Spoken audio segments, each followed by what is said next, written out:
Hello everyone, welcome back to my channel. और कैसे हो आप सब? आई होप आप सब अच्छे होंगे गाइस। तो मेरे चैनल निशा फैमिली ब्लॉग में आपका बहुत बहुत स्वागत है। तो गाइस, ये इवनिंग का टाइम है और इधर भाई मैं अपना इवनिंग का जो मेरा रूटीन है, इवनिंग का जो मेरा काम है वो मैं अभी करूँगी। और गाइस, शाम को जैसे झाड़ू वगैरह यहाँ पर मैंने सब लगा दी है और बर्तन वगैरह सब धो के रख दिया है। और अभी मैं किचन में जाऊँगी। किचन में बस मैं सब्ज़ी बनाऊँगी, वो सब्ज़ी वगैरह काटूंगी। तो मैंने गाजर निकाल के रखी हुई हैं, तो मैं निकाल लेती हूँ उनको।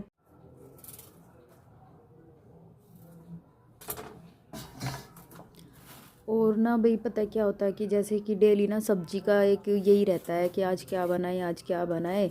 तो बस मैं पहले दाल बनाने के लिए सोच रही थी, लेकिन फिर मैंने दाल बनाई नहीं। तो मैंने गाजर रखी हुई थी, तो फिर मैंने आलू गाजर की सब्ज़ी बनाई, क्योंकि मना कर दिया था पापा ने भी और इसके डैडी ने भी मना कर दिया था, दक्ष के डैडी ने। तो कहने लगे चलो ठीक है, गाजर की सब्ज़ी बना लेते हैं, आलू गाजर। क्योंकि अब वही है, एक तो ये मौसम थोड़ा सा ना जाती हुई सर्दी है, सर्दी के मौसम की। तो अभी अभी सब्जी से भी ना मन उबने लगा। कई बार ये होता है कि क्या बनाए, शाम के टाइम में बड़ी दिक्कत होती है और सुबह में। और ना आज ये घर पे ही थे, इन्होंने ना छुट्टी कर ली थी, ऑफिस नहीं गए थे। तो बस दक्ष स्कूल गया था और फिर बाबू की भी कोई टेंशन नहीं थी ना, क्योंकि शाम को वो नहीं तो बाबू हर काम में ना साथ साथ लगा रहता है। तो अभी बाबू भी अपने डैडी के पास था और मैं बस किचन में ही काम कर रही थी। मैं फटाफट सब्जी काट के और मैं आटा वगैरह गूँथ के रख दूँगी, क्योंकि वैसे तो जल्दी ही हो जाता है मेरा काम। पर मैं दक्ष को भी मेरे को पढ़ाना होता है ना, तो इसलिए बस मैं पहले सब्जी वगैरह चढ़ा के रख देती हूँ। और इधर मैं आलू काट रही हूँ। आलू ना मैंने छिलका इसका उतारा नहीं था, क्योंकि ये नए आलू हैं। तो ऐसे ही पानी से वॉश कर लिए थे अच्छे से धो के, और तब काटे थे। फिर सारी सब्जी जब दोबारा धोई थी तो एक बार दोबारा धुल गए थे ये। तो इनका भी ना एक अलग से ही टेस्ट आता है, और सब्ज़ी भी बहुत अच्छी बनती है बिना छिले हुए आलूओं की। तो जो नए आलू होते हैं उनको धो करके और ऐसे ही बनाओ ना, तो वो अच्छे लगते हैं, काफ़ी अच्छे बनते हैं, उनका टेस्ट अलग ही आता है। तो मैं ऐसे ही करती हूँ सर्दियों में, आलू को कम ही छीलती हूँ।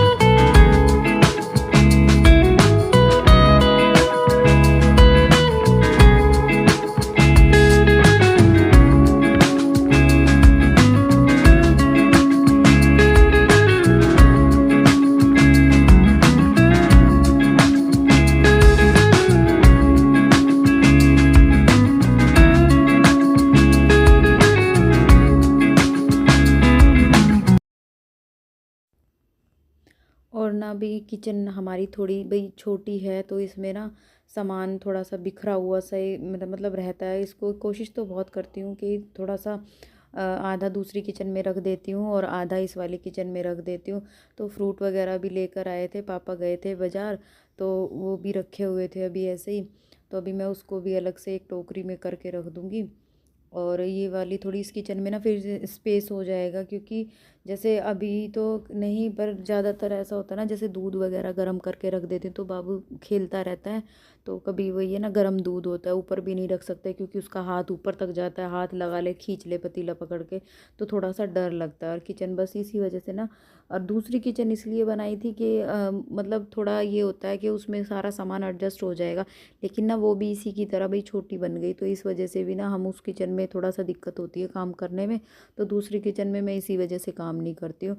और तो मैं मेरे को इसी किचन में ही रहता है, तो खाना मैं इसी किचन में बनाती हूँ। दूसरी किचन में पानी है, सिंक वगैरह लगी हुई है, तो वहाँ पर ना मैं बर्तन वगैरह वहीं पर धो लेती हूँ, और बर्तन भी मेरे उसी किचन में रखे हुए हैं। तो इसमें एडजस्ट नहीं हो पाते, क्योंकि तो इसीलिए बस थोड़ा सा इसमें स्पेस कम है, तो काम करने में थोड़ी दिक्कत होती है। और बस यहाँ पर सब्ज़ी चढ़ा के मैं फटाफट से आटा गूँध के रख दूँगी, जब खाना खाएंगे। और रोटियाँ मैं बाद में ही सेक दूँगी, अभी नहीं। और यहाँ पर ना मैं आटा गूँध के रख के फिर मैं अंदर आ गई थी रूम में। बाबू और दक्ष दोनों खेल रहे थे यहाँ पे। तो इसको गलती से कहीं लग गया होगा बाबू को, तो वो कह रहा था मुझे चोट लग गई, मुझे दवाई लगाओ। तो मैं उसको दवाई लगा रही थी झूठ मूठ, उसकी जॉनसन बेबी की क्रीम ही लगा दी थी मैंने उसको। और इधर दक्ष भी बैठा हुआ, थोड़ी देर मैं भी बैठ गई थी। और इन्होंने टीवी चलाया हुआ था तो मैं भी देख रही थी, इनके साथ बैठी हुई थी क्योंकि मेरे पास टाइम था, तो इस वजह से मैं भी इनके पास ही बैठी थी। और बाबू मेरा बहुत प्यार कर रहा था, खेल रहा था। तो कि काफ़ी देर हो जाती ना इसके पास से जान मतलब मैं काम में लग जाती, तो इसको थोड़ा सा ही रहता है कि हाँ मम्मा काफ़ी देर बाद आई हैं। और इसके डैडी भी ऊपर छत पे चले गए थे। तो इसको इधर नीचे रखो, ये वाला ये माइनस है ना, तो पहले इनको करोगे ना, यहाँ पर लिखो कितना लिखेगा, 2 - 1 लिखो, 1 ऐसे नहीं। अब एज इट इज उतारो, 2/5। और भाई यहाँ पर मैंने ना दक्ष को होमवर्क भी कराना था, तो मैं इसको होमवर्क करा रही थी और 1 घंटा करीब मैंने इसको और ना भाई पता है क्या होता है कि घर के काम तो चलो ठीक है चलते ही रहते हैं, लेकिन घर के काम के साथ साथ ना मुझे दक्ष के लिए भी टाइम निकालना होता है उसकी, क्योंकि स्टडी करानी होती है। शाम को ही मैं उसको लेकर बैठती हूँ जैसे मुझे टाइम लगता है। अभी थोड़ा सा ये है कि पहले ट्यूशन जाता था तो ट्यूशन में हो जाता था, बट अभी ट्यूशन नहीं जा रहा है दक्ष। और एग्ज़ाम टाइम भी है, अभी next month I think exam होंगे शुरू, या इस मंथ के लास्ट में ही एग्ज़ाम शुरू हो जाएंगे। तो इसलिए मैं इसको थोड़ा थोड़ा डेली ही करा देती हूँ, जो लर्निंग वर्क होता है बहुत ज़्यादा नहीं कराती हूँ, क्योंकि फिर वो ये बच्चों को ऐसा लगता है कि हमारे ऊपर स्टडी का प्रेशर हो रहा है। तो इस वजह से जितना हो सकता है मैं उतना ही कराती हूँ इसे। और मतलब कर भी लेता है, थोड़ा कराओ लेकिन अच्छे से याद हो जाए वही बेटर होता है। और यहाँ पर भाई मैं ना बर्तन साफ़ कर रही थी कि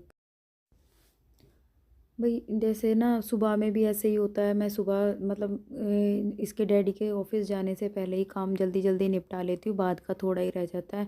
और ऐसे ही शाम को बर्तन वगैरह सब क्लीन करके रख दूँ ना, तो सुबह बहुत मतलब काम ही नहीं रहता। कई बार ऐसा होता है कि रात के बर्तन बच गए तो हमें बहुत काम दिखता है, पर मैं रात के बर्तन नहीं छोड़ती हूँ, मैं साथ साथ धो देती हूँ।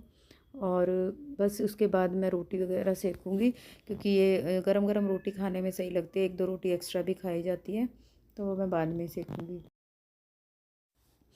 और वही यहाँ पर मैं किचन में रोटियां सेक रही थी और यहाँ पर इसके डैडी भी थे, तो ये भी साथ थोड़ा सा कोऑपरेट कर लेते हैं, क्योंकि एक दूसरी गैस पे मैंने गर्म पानी होने के लिए रखा हुआ था। पीने का पानी मतलब गर्म करके ना केतली में डाल लेती हूँ, एक केतली पापा के रूम में रख देते हैं और एक केतली हम अपने पास रख लेते हैं, क्योंकि अभी भाई हम गर्म पानी ही पी रहे हैं, जैसे सर्दी का मौसम है। तो बस ये देख रहे थे, और केतली में गर्म पानी वगैरह डाल करके पहले रख देंगे और उसके बाद मैं रोटी डाल के दे दूँगी। तो उसके बाद फिर ये रोटियां ले जा कर के दे देंगे। और यहाँ पर रोटी मैंने बना ली थी, पापा को भी दे दी थी रोटी डाल के, और दक्ष को और इसके डैडी भी रोटी रोटी खा रहे थे। और रियांश को खाना मैं खिलाती हूँ, तो मैं रियांश के लिए खाना डाल रही थी यहाँ पर। और तो गाइज़ मेरा ये इवनिंग रूटीन है, मतलब मैं अपना इवनिंग का काम इस तरीके से ख़त्म कर देती हूँ।